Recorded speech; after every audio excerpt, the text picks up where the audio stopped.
തൃശൂരിൽ കോടാലിയിൽ പാമ്പ് കടിയേറ്റ് 8 വയസ്സുകാരൻ മരിച്ച വീടിന്റെ തറയുടെ ഒരു ഭാഗം പൊളിച്ച് പരിശോധന നടത്തുകയാണ്. തുടർച്ചയായി പാമ്പുകളെ കണ്ട സാഹചര്യത്തിലാണ് സർപ്പ ടീമിന്റെ നേതൃത്വത്തിൽ ഇപ്പോൾ പരിശോധന നടക്കുന്നത്. ബാത്റൂമിന്റെ പൈപ്പിനകത്തുകൂടി പാമ്പ് വീടിനകത്തേക്ക് കടക്കുന്നു എന്നാണ് സംശയം. 5 പാമ്പുകളെയാണ് ഇതുവരെ വീട്ടിൽ നിന്നും കണ്ടെത്തിയത്. ഇപ്പോൾ ജെയ്സൺ ചമവളപ്പിൽ സ്ഥലത്തുണ്ട്. സർപ്പ ടീം പരിശോധന നടത്തുന്ന കോടാലിയിലെ ഈ കുഞ്ഞിന്റെ വീട്ടിലാണ് ഇപ്പോൾ ഉള്ളത്. ജെയ്സൺ, അവരുടെ സംശയം മണ്ണിന്റെ അടിയിൽ ഒരുപക്ഷെ ഈ വീടിന്റെ ഈ അടിസ്ഥാനത്തോട് ചേർന്നുള്ള ഏതെങ്കിലും ഒരു ഭാഗത്തായിരിക്കും ഈ മുട്ട വിരിഞ്ഞ് ഈ വെള്ളിക്കെട്ടന്റെ കുഞ്ഞുങ്ങൾ വന്നിട്ടുണ്ടാവുക. ഏകദേശം ഒരു 6-7 എണ്ണം ഇനി ബാക്കി ഉണ്ടാവും എന്നുള്ളൊരു സംശയത്തിലാണ് ഇപ്പോൾ പരിശോധന നടക്കുന്നത്. എന്താണ് പ്രാഥമികമായ സംശയം? ഒന്നിനെയും കണ്ടെത്തിയില്ലല്ലോ അല്ലേ ഇന്നു മുതൽ? അരുൺകുമാർ, ഏകദേശം 8:30 ആരംഭിച്ചതാണ്. ഇപ്പോൾ നാം ദൃശ്യങ്ങളിൽ കാണുന്ന പോലെ ഈ ബാക്കി പൊളിച്ചു നോക്കുന്നുണ്ട്. പക്ഷേ എവിടെയാണ് ഇതിൻ്റെ സോഴ്സ് എന്ന് കണ്ടെത്താൻ ഇപ്പോഴും ആയിട്ടില്ല. സ്വാഭാവികമായിട്ടും ഇത് ഈ സമീപ പ്രദേശങ്ങളിൽ ഹോളുകളുണ്ട്. അതായത് ഈ തറയുടെ ഭാഗത്തൊക്കെ ചെറിയ ചെറിയ ഹോളുകളുണ്ട്. ആ ഹോളുകളിലേക്കൊക്കെ പാമ്പ് കടന്നു പോയിട്ടുണ്ടാകാം എന്നതാണ് കരുതുന്നത്. അതോടൊപ്പം തന്നെ ഇതിൻ്റെ മുട്ട ഇത് വിരിഞ്ഞ സ്ഥലം കണ്ടെത്താനുള്ള ശ്രമം കൂടി നടത്തുന്നത്. എന്താ അത് ഈ പൊളിച്ചു നോക്കിയപ്പോൾ ഹോള് എന്ന് വെച്ച് കഴിഞ്ഞാൽ ഇത് കോൺക്രീറ്റ് ചെയ്യാത്ത കാരണം കൊണ്ട് കല്ല് ലോക്ക് ചെയ്ത് വെച്ചേക്കണം. അപ്പോൾ ഇതിൻ്റെ ഉള്ളിലേക്ക് നന്നായിട്ട് സ്പേസ് ഉണ്ടാവും. അപ്പോൾ അതുകൊണ്ട് പൊളിച്ചു നോക്കാന്നല്ലാണ്ട് നമ്മൾ ട്രൈ ചെയ്തുകൊണ്ടിരിക്കുകയാണ്. ഇപ്പോഴും കണ്ടെത്താൻ പറ്റില്ല? ഇല്ല ഇല്ല ഇല്ല ഇല്ല നമുക്ക് ഒരു ബാത്റൂമിൻ്റെ അവിടേക്കും പോകാം അരുൺകുമാർ. കാരണം വലിയ രീതിയിൽ പിന്നെ ഒരു അവരുടെ ഈ വീടിൻ്റെ ഉടമസ്ഥൻ പ്രതികരിക്കുന്നുണ്ട്.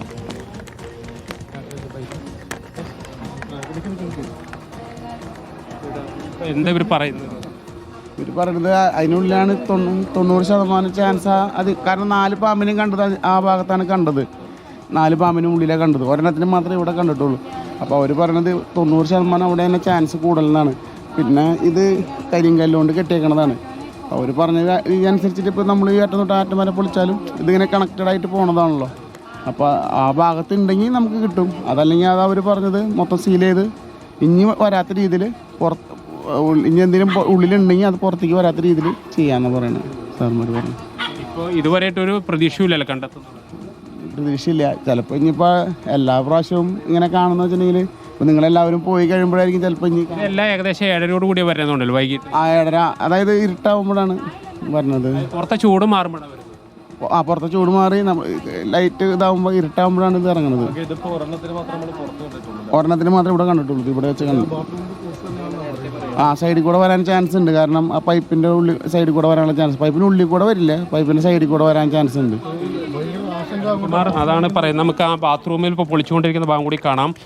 സ്വാഭാവികമായിട്ട് ഇതുവരെയായി നടത്തിയ പരിശോധനയിൽ ഈ പാമ്പിൻ്റെ സോഴ്സ് കണ്ടെത്താനായിട്ടില്ല. വീട്ടുടമസ്ഥനാണ്, ആ മരിച്ച കുട്ടിയുടെ പിതാവാണ്. കഴിഞ്ഞ ദിവസം മരിച്ച കുട്ടിയുടെ പിതാവാണ് ഇപ്പോൾ പറഞ്ഞത്. അപ്പോൾ നമുക്ക് ആ ദൃശ്യങ്ങളിലേക്ക് പോയാൽ ബാത്റൂമിൻ്റെ ഭാഗം പൊളിച്ച് വെള്ളം വിട്ടുകൊണ്ടിരിക്കുകയാണ്. പാമ്പ് ആ പരിസരം ഉള്ളിലൊക്കെ ഉണ്ടെങ്കിൽ വെള്ളം വന്നാൽ സ്വാഭാവികമായിട്ട് അത് പുറത്തേക്ക് വരാനുള്ള ഒരു സാധ്യത, ആ സാധ്യത കൂടി പരിശോധിക്കുകയാണ്. ഇപ്പോൾ നമുക്ക് ബാത്റൂമിൻ്റെ ഒരു ഭാഗം ഏതാണ്ട് പകുതിയോളം പൂർണ്ണമായും പൊളിച്ചു കഴിഞ്ഞു. പക്ഷേ ഏറ്റവും പ്രതിസന്ധി എന്ന് പറയുന്നത് 2 കാര്യങ്ങളാണ്. ഒന്ന്, മുട്ടയുടെ അവശിഷ്ടങ്ങൾ കണ്ടെത്തുക. ഈ വലിയ രീതിയിൽ പാമ്പ് പെറ്റ് വന്നിട്ടുണ്ടെങ്കിൽ അതിൻ്റെ മുട്ടയുടെ അവശിഷ്ടങ്ങൾ കണ്ടെത്തുക. അതോടൊപ്പം തന്നെ ഈ പാമ്പുകളെ കണ്ടെത്തുക എന്നുള്ളത് പ്രയാസമാണ്. ഇതിൻ്റെ ഒരുപാട് ഹോളുകളുണ്ട് ഈ തറയ്ക്ക്. അതിൻ്റെ ഉള്ളിലൂടെയൊക്കെ പോയിട്ടുണ്ടാകാനുള്ള സാധ്യതയുണ്ട്. പ്രത്യേകിച്ച് ഇപ്പോൾ ശബ്ദവും ആളുകളുടെ അനക്കമൊക്കെ കേൾക്കുമ്പോൾ സ്വാഭാവികമായിട്ട് പാമ്പുകൾ ഉള്ളിലേക്ക് കയറാനുള്ള സാധ്യതയുണ്ട്. ഇങ്ങനെ ഒരു പ്രതിസന്ധി നിലനിൽക്കുന്നുണ്ട്. എങ്കിൽ പോലും എല്ലാ ശ്രമങ്ങളും നടത്തുക, എല്ലാ സാധ്യതകളും പരിശോധിക്കാനുള്ള ശ്രമമാണ് ഇപ്പോൾ നടക്കുന്നത്. ഇപ്പോൾ തുടർച്ചയായി ആ പൈപ്പിലേക്ക് വെള്ളം ഇട്ടുകൊണ്ടിരിക്കുന്നു. അപ്പോൾ സ്വാഭാവികമായിട്ട് പാമ്പുകൾ അതിന് സമീപത്ത് ഉണ്ടെങ്കിൽ വെള്ളം വരുമ്പോൾ അത് പുറത്തേക്ക് ചാടാനുള്ള സാധ്യതയുണ്ട്. പക്ഷേ മറ്റൊന്ന്, ഈ വീടിൻ്റെ ഉടമസ്ഥനായ അദ്ദേഹം പറഞ്ഞത് എല്ലാ ദിവസവും വൈകിട്ട് 7:30 ഈ പാമ്പുകൾ ഇറങ്ങുന്നത്. പുറത്ത് ചൂട് കുറയുമ്പോൾ സ്വാഭാവികമായും അതിൻ്റെ ഉള്ളിൽ നിന്ന് പുറത്ത് കടക്കുകയാണ് പാമ്പുകൾ. അത് വലിയ തോതിൽ അപകടം ഉണ്ടാക്കുന്നു. ഈ വീട്ടിൽ ജീവിക്കാൻ കഴിയാത്ത അവസ്ഥയിലേക്ക് മാറിയിരിക്കുന്നു. ഇതുവരെയും ഈ വീട്ടിലുള്ളവർ ഇതുവരെയും ആ മരണത്തിന് ശേഷം ഇവിടെ താമസിച്ചിട്ടില്ല എന്നതാണ് യാഥാർത്ഥ്യം. ഇത് കണ്ടെത്താതെ എത്ര പാമ്പുകളുണ്ടെന്ന് പോലും നമുക്കിപ്പോൾ വ്യക്തമായി അറിയാൻ കഴിയില്ല. അത്തരത്തിലുള്ള സാധ്യതയാണ് ഇപ്പോൾ കാണുന്നത്. ഇനിയും പരിശോധന, ഇത് കണ്ടെത്തുന്നവരെ പരിശോധന തുടരാനുള്ള ശ്രമത്തിൽ തന്നെയാണ്. ഈ വീടിൻ്റെ ഈ മുറിയിലേക്കാണ് സ്ഥിരമായി പാമ്പുകൾ കടന്നു വരുന്നത്. വനംവകുപ്പിൻ്റെ ഉദ്യോഗസ്ഥരൊക്കെ ഇവിടെ ഉണ്ട്. എന്താണ്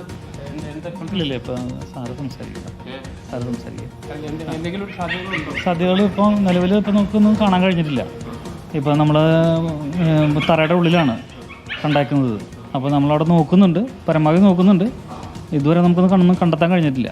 ഇന്നലെ വീട്ടുകാർ കണ്ടേക്കുന്നത് തന്നെ അതിൻ്റെ ഉള്ളിൽ നിന്ന് ഫോണിലേക്ക് പുറത്തേക്ക് വരുന്നതാണ് കണ്ടേക്കുന്നത്. CCTV-ക്കും ശരിക്കും ആ ഭാഗത്ത് വെച്ച, കാരണം ഇത് സ്ഥിരമായിട്ടൊരു ബാത്റൂമാണ് കടന്നു വരുന്നെങ്കിലും നമുക്കിത് നോക്കണമെങ്കിൽ തന്നെ ഇപ്പോൾ ഫൗണ്ടേഷൻ മുഴുവൻ പൊളിക്കേണ്ടതായിട്ട് വരും. അപ്പോൾ സ്വാഭാവികമായിട്ട് പ്രായോഗികമല്ലാത്തതിനെ നമ്മളത് താൽക്കാലികമായിട്ട് നോക്കിയിട്ട് ഇപ്പം സീൽ ചെയ്യാനുള്ളത് പരിപാടി. അരുൺകുമാർ, അതാണ് നേരിടുന്ന നമ്മുടെ പ്രതിസന്ധി. ഇതിൻ്റെ ചുറ്റും, ഈ തറയുടെ ചുറ്റും ചെറിയ ഹോളുകളൊക്കെ ഉണ്ട്. ആ ഹോളുകൾ ഉള്ളത് കൊണ്ട് തന്നെ ഈ പാമ്പ് ആ ഹോളുകൾക്കുള്ളിലേക്ക് കയറാനുള്ള സാധ്യതയാണ്. അതുകൊണ്ട് തന്നെ ഇത് പൂർണ്ണമായും പൊളിക്കുക എന്നുള്ളത് ഒരിക്കലും പ്രായോഗികമല്ല. അപ്പോൾ പരമാവധി സീൽ ചെയ്ത്, പുറത്ത് കടക്കാത്ത രീതിയിൽ സീൽ ചെയ്ത ശേഷം അത് നിയന്ത്രിക്കാനുള്ള ശ്രമമാണ് ഇനിയിപ്പോൾ നടത്താൻ സാധ്യത. അല്ലാതെ എത്രയും പെട്ടെന്നൊന്നും കണ്ടെത്താൻ കഴിയില്ല. ഇവിടെ പൊളിച്ചു, അതിൻ്റെ അപ്പുറത്ത് പൊളിച്ചു, ഇത് ചെറിയ ചെറിയ ഹോളുകളുണ്ട്. അതുകൊണ്ട് തന്നെ ഈ പാമ്പ് അതിൻ്റെ ഉള്ളിൽ കയറിപ്പോയാൽ ഒരു രീതിയിലും കണ്ടെത്താൻ കഴിയില്ല. അങ്ങനെ ഒരു പ്രതിസന്ധി നിലനിൽക്കുന്നുണ്ട്. പരമാവധി പരിശ്രമിക്കുകയാണ് വനംവകുപ്പിൻ്റെ ഉദ്യോഗസ്ഥർ, ഈ സർപ്പ ടീമൊക്കെയും ചേർന്നായിരുന്നുമാ. Okay, thank you. ജെയ്സൺ ചാമവളപ്പിലാണ് ഇപ്പോൾ വിവരങ്ങൾ നൽകിക്കൊണ്ടിരിക്കുന്നത്. കരടിയിലുള്ള കോടാലിയിലുള്ള വീട്ടിലാണ് ഇപ്പോൾ സർപ്പ ടീം എത്തി പരിശോധന നടത്തുന്നത്. വീടിൻ്റെ ആ ടോയ്ലറ്റിനോട് ചേർന്നുള്ള ഭാഗത്ത്, പൈപ്പിൻ്റെ ആ ഭാഗമാണ് ഇപ്പോൾ പരിശോധിച്ചുകൊണ്ടിരിക്കുന്നത്. അവിടെയായിരിക്കും ഈ വെള്ളിക്കെട്ടൻ പകൽ കാണില്ല. കാര്യം എന്നൊരു നക്ടേണൽ ആയിട്ടുള്ള സ്നേക്കാണ് എന്ന് പറഞ്ഞാൽ രാത്രി കാലങ്ങളിൽ മാത്രം പുറത്തിറങ്ങുന്നതാണ്. ഈ വെള്ളിക്കെട്ടൻ കടിച്ചാൽ പെട്ടെന്ന് അറിയത്തുമില്ല. അങ്ങനൊരു പ്രശ്നം കൂടിയുണ്ട്. ഇപ്പോൾ അണലിയോ മൂർഖനോ കടിക്കുന്നത് പോലെയല്ല. അതുകൊണ്ട് ഇവയെ അങ്ങനെ വിടാനും പറ്റൂല. അപ്പോൾ ഒന്നുകിൽ ഇവയെ കണ്ടെത്തണം, അതല്ലെങ്കിൽ ഇപ്പോൾ പുറത്തിറങ്ങാത്ത രീതിയിൽ പൂർണ്ണമായിട്ടും കെട്ടി ഭദ്രമാക്കണം എന്നുള്ളതാണ്. ഈ വെട്ടുകല്ല് കൊണ്ടൊക്കെ കെട്ടിയിരിക്കുന്ന വീടുകളുടെ ഇടയിലൂടെയുള്ള ചെറിയ സ്പേസ് ഉണ്ട്. അതിലൂടെയൊക്കെ ഇതങ്ങ് നൂന്ന് കയറിപ്പോവും. അതാണ് പ്രശ്നം.